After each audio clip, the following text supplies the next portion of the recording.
couple of weeks ago, a couple of months ago, depending when I'm putting this video out, YouTuber VWestlife picked up one of these mini-powered speakers at Dollar Tree. It's an amplified speaker. It says high-definition sound, requires 2 AAA batteries.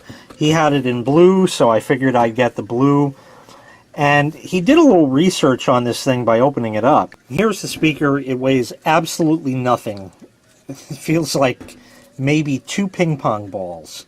Flat on the bottom, has a red LED that's clear now, your line in, and an on-off switch.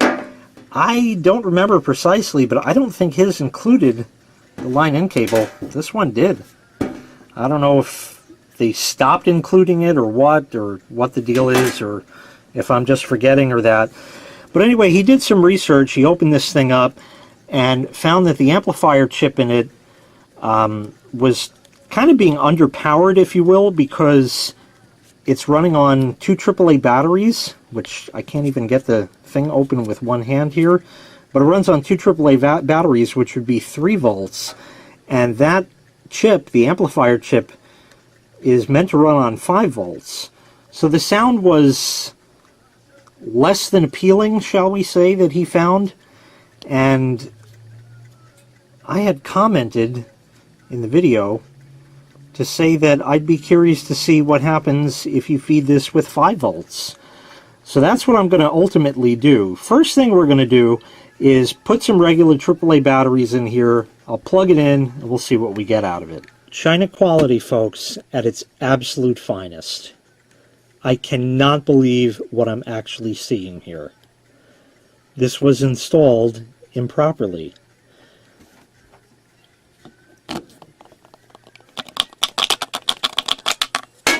There should be a spring over there instead. So I'm going to have to open this up and see if I can fix it first before I go and try to blow it up. I'm using my lowest quality Chinese screwdriver, so that should theoretically work. Seems like that's going to work just fine.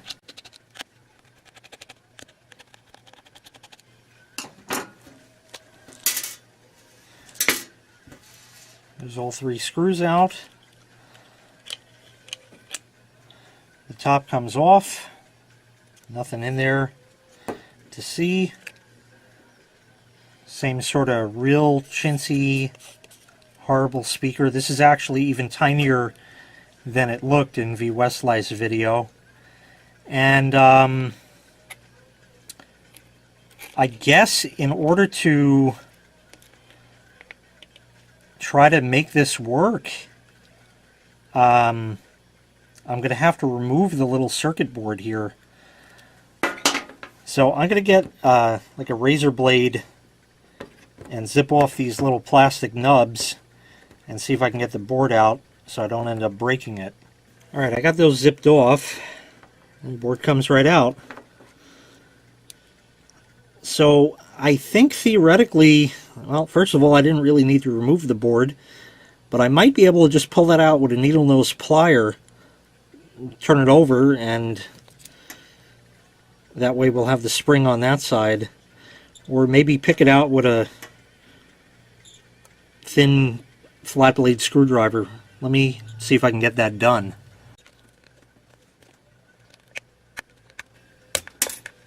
There we are.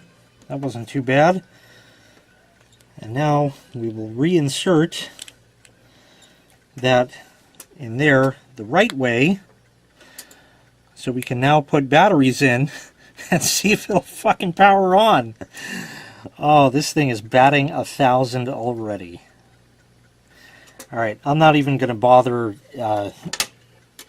with anything else. I'm just going to stick the batteries in and see if anything happens. I don't even know if these cells are any good.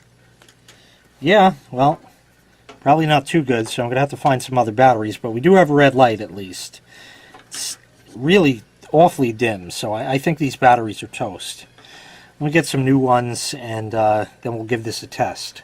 Alright, got some new cells in there. Still kind of on the dim side, but they are brand new, so maybe that's just how the LED is.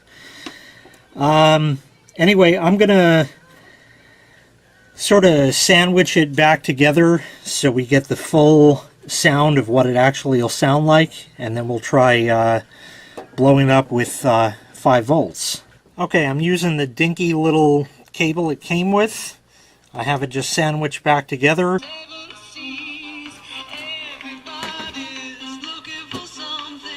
You know, for what it is, for $1, it's not bad. That's as loud as it goes, but still not bad. For $1, that's certainly reasonable. If you just need to hear like bings and bangs on your computer when you click on the wrong thing, you know, you can use this. Again, you know, I don't know if you're going to want to be burning through AAA batteries like that, but now we're going to try USB. So let me get all that set up. Okay, what I have here is a plug-in USB thing. Here's a cut-off USB cord that's been laying around forever that I use for nefarious testing purposes. Nothing looks like it's going to short. Over here we have the red alligator clipped onto the red, the black alligator clipped onto the black. I believe the switch on it is off. There's power. Now we'll try throwing the switch on it. Let me seat the board. There we are. Nothing.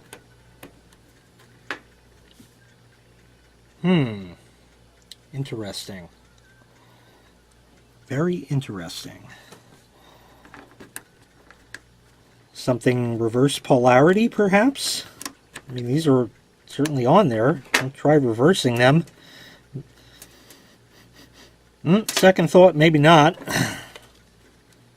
Something got hot. I don't know what. I'll try reversing it to see if the LED will go on anyway. Yeah. Well, maybe it didn't blow up.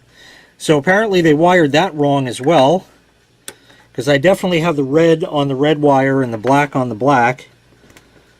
So something got hot, and I don't know if the validity of this test is going to be any good anymore, but worst case, I'm out $1.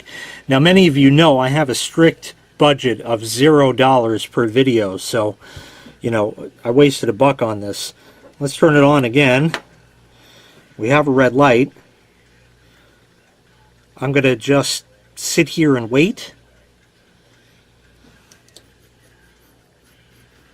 I don't smell whatever I smelled before.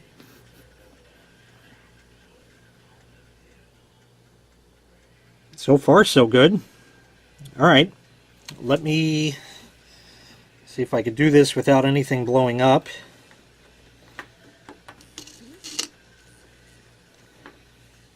Well, I got some sound, and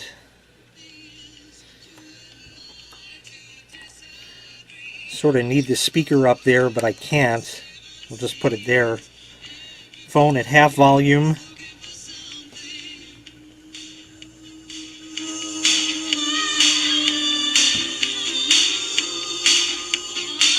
And that's at full volume. Well, it didn't make it sound any better. Certainly didn't make it sound any better, but it's working. Okay, I'm gonna turn this over and hook the wires back up underneath to the battery terminals and close it up so we get the full, you know, sound of it. I'll give it one last test. Okay, it's all back together. It has to sit crooked there because that's how I have the, you know, alligator clips on the terminals in there. So that's all set. And wake up the phone.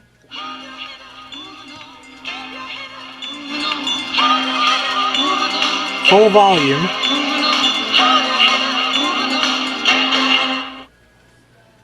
Let's try another song just for fun. Here.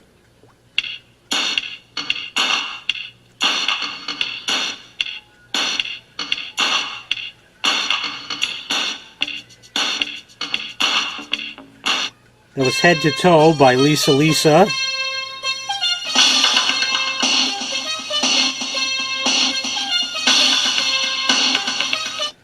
and that was One Way Love by TKA. So it looks like you can't run this on 5 volts. Somewhere I have a USB cord that I had cut off a mouse that died. It actually had a thinner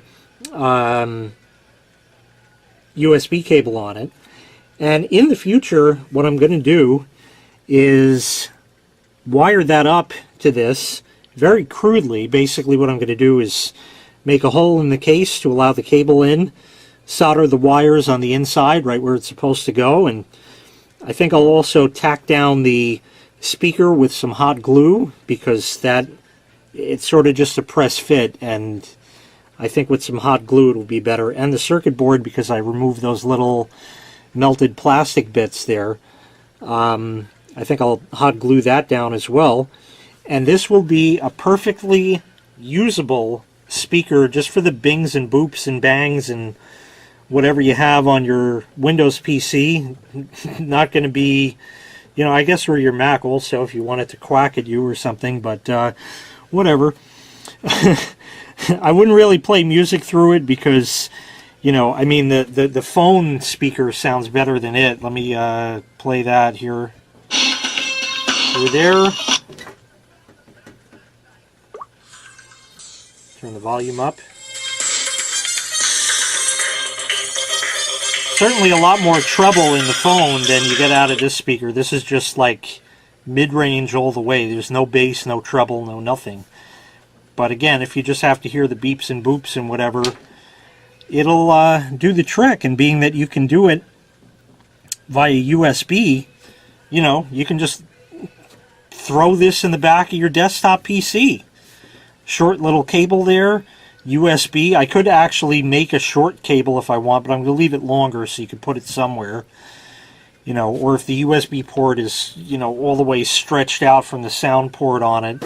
You know, if you just need a little sound for $1 and a spare USB cable off of one of the billions of phone charger cables that have died that you haven't thrown out yet, you can actually have something workable. Doesn't make it sound any better than the AAA batteries, but hey, it works, and for $1, it'll definitely do the trick. And I think I'm actually going to end up using this when I work on computers down here, because I don't have a speaker set of any kind. I don't need any kind. I just need to verify yes sound or no sound. This will do fine, and plugs in USB just to steal power. It's a win-win all around.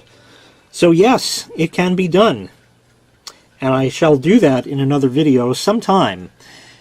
In the meantime, check out VWestlife video on this, where you can see some more samples of the horrible, horrendous sound quality of this speaker. And thanks again to VWestlife for actually inspiring me to do this video. I hope you consider clicking the subscribe button so when I do get around to permanently modifying this via USB, that way you'll know. Thank you very kindly for watching, and have a great day. It's actually more or less what you get if you took one of these and smushed it flat.